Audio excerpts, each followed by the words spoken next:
नमस्कार, खास खबर देख रहे हैं आप। मैं हूं आपके साथ प्रशांत कटारे और बड़ी खबर के साथ बुलेटिन की शुरुआत रायपुर से। इस वक्त की बड़ी खबर, नवा रायपुर में किसान आंदोलन से जुड़ी ये बड़ी खबर है। सरकार से चर्चा के लिए नहीं पहुंचे बड़े किसान नेता, मंत्री अधिकारी किसानों का इंतजार करते रहे। चर्चा के लिए सरकार ने लिखित देकर बुलाया था किसानों को। वहीं मंत्री अधिकारियों ने आपस में चर्चा कर बैठक समाप्त की। बैठक के बाद मंत्री मोहम्मद अकबर का बयान भी आया, कहा इस मामले को लेकर दोबारा बैठक होगी। तो ये बड़ी खबर है इस वक्त की रायपुर से। नवा रायपुर में किसान आंदोलन से जुड़ी ये खबर है, महत्वपूर्ण खबर है। सरकार से चर्चा के लिए बड़े किसान नेता नहीं पहुंचे, मंत्री और अधिकारी किसान नेताओं का इंतजार करते रहे और आखिर में जब बड़े किसान नेता नहीं पहुंचे तो आपस में ही मंत्री और अधिकारियों ने आपस में ही चर्चा करने के बाद बैठक की समाप्ति की, बैठक खत्म की। हालांकि इसके बाद मंत्री मोहम्मद अकबर का बयान भी आया और उन्होंने कहा कि इस मामले को लेकर दोबारा बैठक की जाएगी। हालांकि सरकार की तरफ से कोशिशें जारी हैं कि नवा रायपुर में जो किसान आंदोलन है उससे जुड़ी जो समस्याएं हैं उनका निपटारा किया जाए। और इसी के मद्देनजर किसान नेताओं से चर्चा करना चाहती थी सरकार, छत्तीसगढ़ की सरकार, लेकिन किसान नेता, बड़े किसान नेता पहुंचे ही नहीं इस बैठक में। और ये बड़ी खबर है। और मंत्री अधिकारी काफी देर तक इंतजार करते रहे किसानों का और जब काफी देर तक किसान नहीं पहुंचे तो फिर आपस में ही चर्चा कर इस बैठक को खत्म कर दिया गया। अवधेश हमारे साथ जुड़ गए। अवधेश, क्या अब नवा रायपुर के जो किसान हैं उनकी मांगे हैं, क्या समस्याएं हैं, और आखिर अगर चर्चा के लिए बुलाया था सरकार ने तो फिर किसान नेता क्यों नहीं पहुंचे? अवधेश, देखिए, बीते 19 दिनों से नवा रायपुर किसान के जो प्रभावित किसान है वो एनआरडीए कार्यालय के भीतर ही धरने पे बैठे हुए हैं। ऐसे में पिछले कई सालों से उनकी मांग है, जो 3 सूत्री मांग है कि उन्हें भू अर्जन का लाभ मिले, उन्हें जो अब भू अर्जन की जो राशि निर्धारित की गई थी वो उसे मिले, और साथ ही साथ अन्य जो सुविधाओं का जो ऐलान सरकार ने किया था वो तमाम चीज धरातल पे मिले।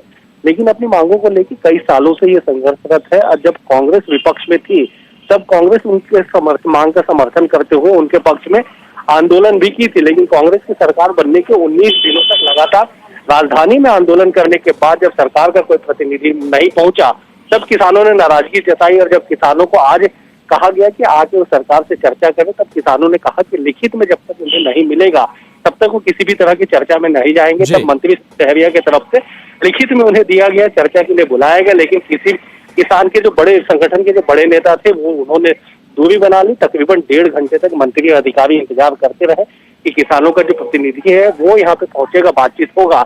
लेकिन 1.5 घंटे तक नहीं पहुंचने के बाद मंत्री और अधिकारियों ने आपस में बातचीत करके बैठक को समाप्त किया। और बैठक के बाद मोहम्मद अकबर जो प्रवक्ता मंत्री है उन्होंने कहा है कि अगली तारीख पे इसकी चर्चा की जाएगी, निष्कर्ष निकाला जाएगा। लेकिन सबसे बड़ी बात यही है कि राजधानी रायपुर में 19 दिनों से किसानों का आंदोलन जारी है।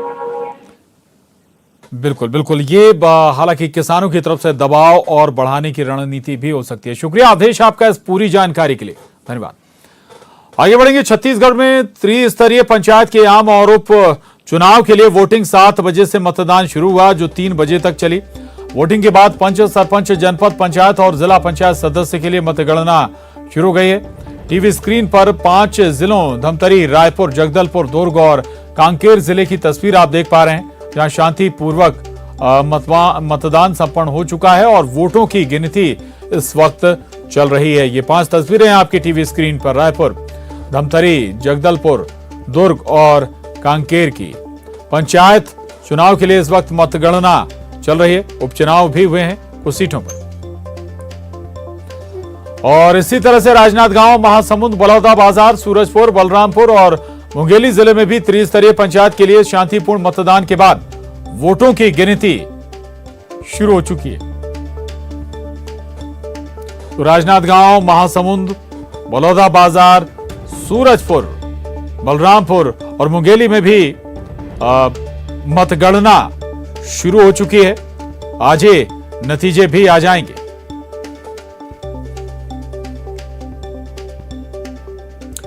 आगे बढ़ेंगे। मुख्यमंत्री भूपेश बघेल ने दुर्ग जिला अधिवक्ता संघ के शपथ ग्रहण कार्यक्रम को अपने निवास से संबोधित किया। सीएम ने कार्यक्रम के दौरान दुर्ग बार एसोसिएशन के कक्ष में बैठने की उत्तम व्यवस्था और लाइब्रेरी के आधुनिकीकरण के लिए मंजूरी दी।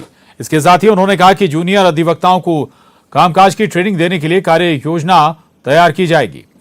ट्रेनिंग से जूनियर अधिवक्ताओं को फील्ड में काम करने में जहां ज्यादा सुविधा होगी, वहीं न्याय की मांग करने वाले नागरिकों को भी इसका लाभ मिलेगा।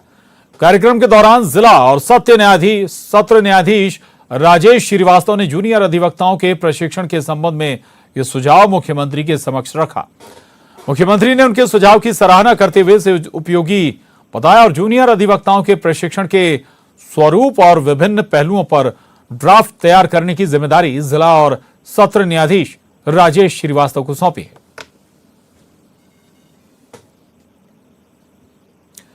और प्रदेश में हुक्का बार को लेकर बड़ा फैसला हुआ है। हुक्का बार खोलने पर अब 3 साल की कैद होगी और 50,000 रुपए जुर्माना भी लिया जाएगा। हुक्का बार को अपराध बनाने वाले विधेयक को राज्यपाल अनुसुईया उइके ने मंजूरी दे दी है। इस कानून के तहत हुक्का बार खोलने पर कम से कम 1 साल की जेल और 10,000 रुपए का जुर्माना होगा। हुक्का पीने वालों पर भी 5,000 रुपए जुर्माना लिया जाएगा। राष्ट्रपति के अनुमोदन के लिए इस विधेयक को भेजा गया है।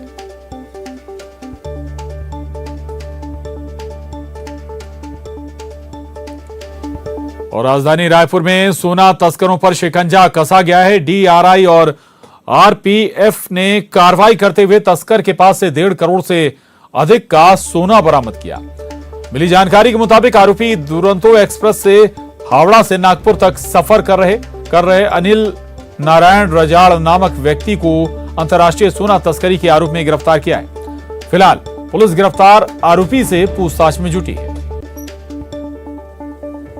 डीआरआई और आरपीएफ को उस समय एक बड़ी कामयाबी हाथ लगी जब राजधानी रायपुर के इस रेलवे स्टेशन पे अंतर्राष्ट्रीय सोना तस्करी के आरोप पे एक आरोपी को ट्रेन से पकड़ा गया। गिरफ्तारी के वक्त आरोपी के द्वारा भागने का प्रयास किया गया, मगर टीम के द्वारा दौड़ा के उसे पकड़ लिया गया। बहरहाल मामला अंतर्राष्ट्रीय स्तर के होने की वजह से पूरी तरह से गोपनीयता बरती जा रही है और कहा जा रहा है कि उसके आधार पर, उस गिरफ्तारी के आधार पर अन्य भी लिंक तलाश करके डीआरआई देश के अन्य राज्यों में भी दबिश दे सकती है। बताया जा रहा है कि जिस आरोपी की गिरफ्तारी की गई वो हावड़ा से लेकर नागपुर तक के यात्रा कर रहा था, उसे H1 कोच से गिरफ्तार कर लिया गया। बहरहाल देखना होगा कि लगभग 3.5 किलो सोने के साथ जिस आरोपी का गिरफ्तार किया गया है, जिसकी कीमत 1.5 करोड़ के करीब बताई जा रही है, उस पूरे मामले पे आगे और क्या कुछ खुलासा हो पाता है और लिंक कहाँ तक जुड़ते हैं, क्योंकि गिरफ्तारी राजधानी रायपुर में हुई है और राजधानी रायपुर को सोने की एक बड़ी मंडी मानी जाती है। तो ऐसे में क्या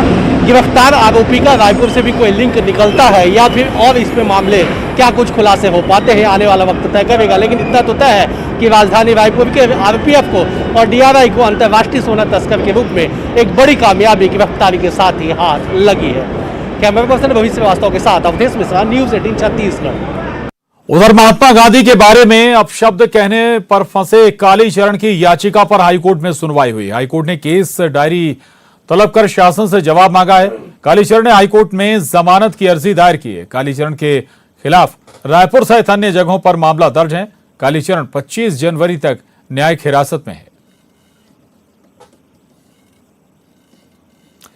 और अब बड़ी खबर भोपाल से, जहां सांसद प्रज्ञा ठाकुर ने शराबबंदी की मांग की है। शराबबंदी का समर्थन किया है सांसद प्रज्ञा ठाकुर ने और उन्होंने यह भी कहा कि इससे अपराध बढ़ते हैं, घर में क्लेश होता है। हालांकि शराब सीमित मात्रा में औषधि है, इसके बाद जहर, ये कहना है सांसद प्रज्ञा ठाकुर का। ये बड़ी खबर है, अहम खबर है भोपाल से। सांसद साध्वी प्रज्ञा ठाकुर ने शराबबंदी की मांग की है और शराबबंदी का वो समर्थन भी करें। है तो वो असहनीय होता है और इसके कारण कई लोग आत्महत्या करते हैं, डिप्रेशन में जाते हैं और कई महिलाएं इस कारण से आत्महत्या करती। वो पीती नहीं है पर उनके पति पीते तो प्रताड़नाएं होती है। ये जो मादक पदार्थ हैं इनका सेवन बंद होना ही चाहिए। शराब सस्ती हो या महंगी हो, शराब जहां औषधि का काम करती है, वो आयुर्वेद में शराब यानी अल्कोहल जो होता है उसका सीमित मात्रा में वो औषधि होती है और असीमित मात्रा में वो जहर होता है। इसको सबको समझना चाहिए, सुनना चाहिए और उसको अधिक लेने से जो नुकसान होते हैं उनको समझ करके अपना बंद करना चाहिए। और आगे अगली खबर का रुख करेंगे। इंदौर से भी खबर है। सीएम शिवराज सिंह चौहान आज रात 8 बजे इंदौर आएंगे। शादी समारोह में वो शामिल होंगे और रात 9:15 बजे इंदौर से भोपाल के लिए रवाना हो जाएंगे।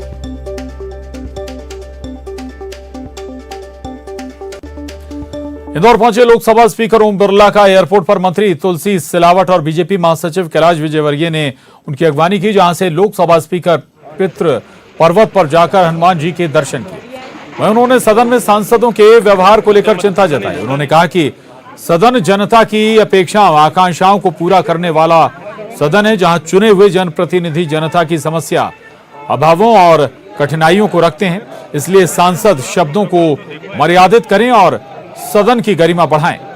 कोविड को लेकर कहा कि केंद्र सरकार ने कोविड पर नियंत्रण प्राप्त कर लिया है, लेकिन कोविड गाइडलाइन का पालन जरूरी है।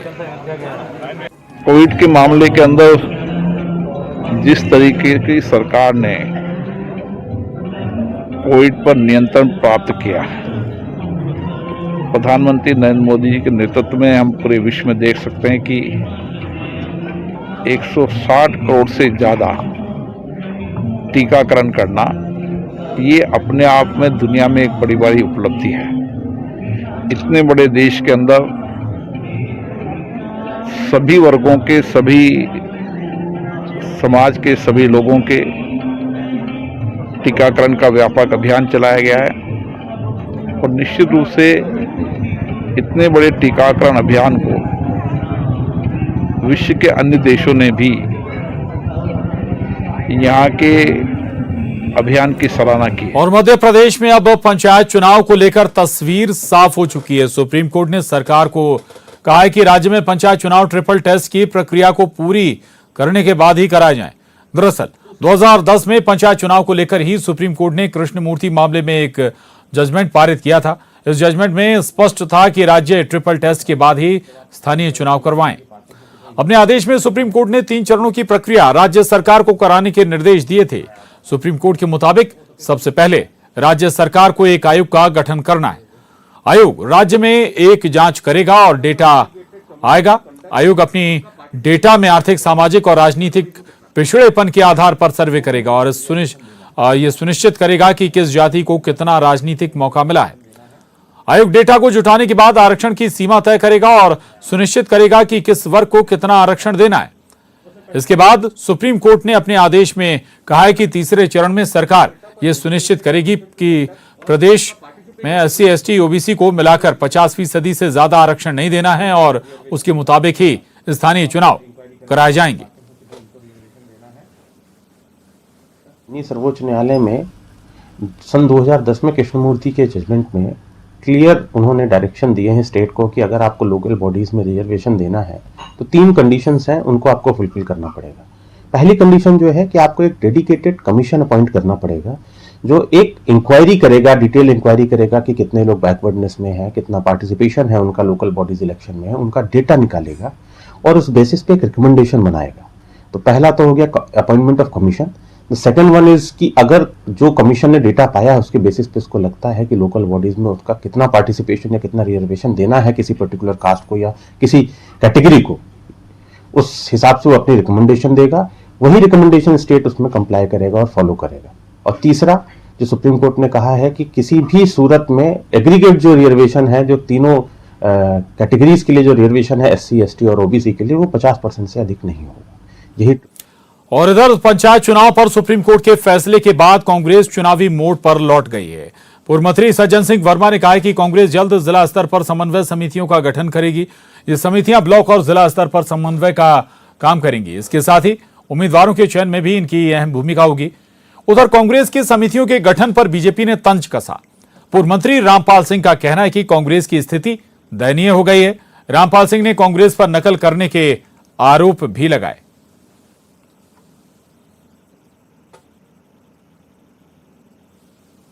हर जिले में एक समन्वय समिति बना रहे हैं, 2-3 दिन में उसकी भी घोषणा हो जाएगी। वो इसीलिए कि सारे कामों का ब्लॉक, जिला और सारी बॉडी में समन्वय करके इन सारे जो पार्टी के प्रोग्राम आ रहे हैं ये 4-5 महीने में बीजेपी की सरकार को कराना ही पड़ेंगे।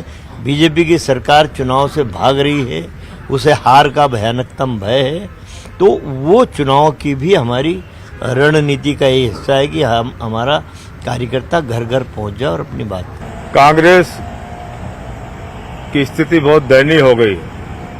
हम लोगों के मंडल थे तो मंडलम बना लिए, नकल करने की कोशिश कर रहे हैं, और नकल करने वाले विद्यार्थी कितने योग्य रहते हैं ये पता रहते हैं। ये नकल करने की कोशिश कांग्रेस कर रही है और पूरी तरह फैल हो चुकी मध्य प्रदेश में।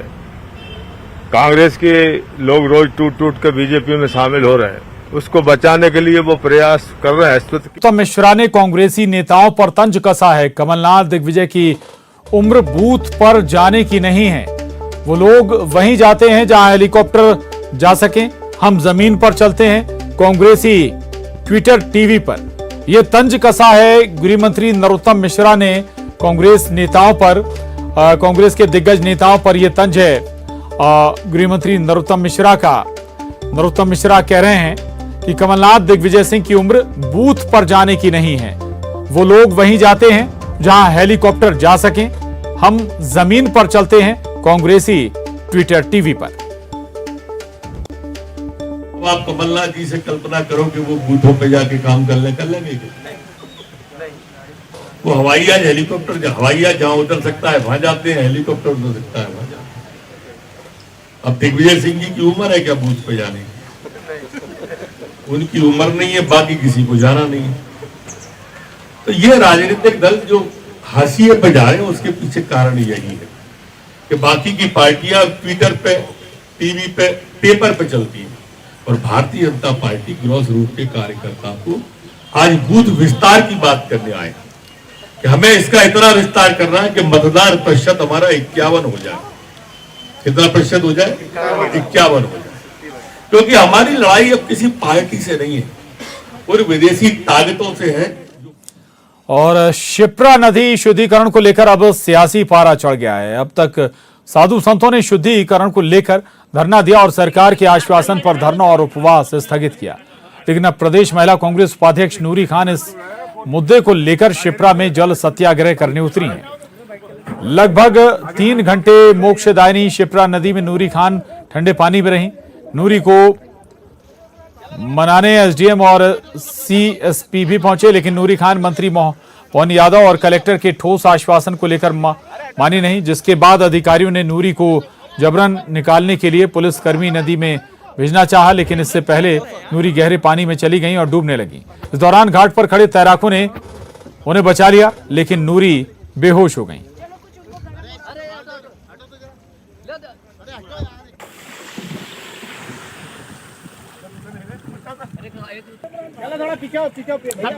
और इसके साथ ही इस बुलेटिन में बस इतना ही। खबरों का सिलसिला लगातार जारी है।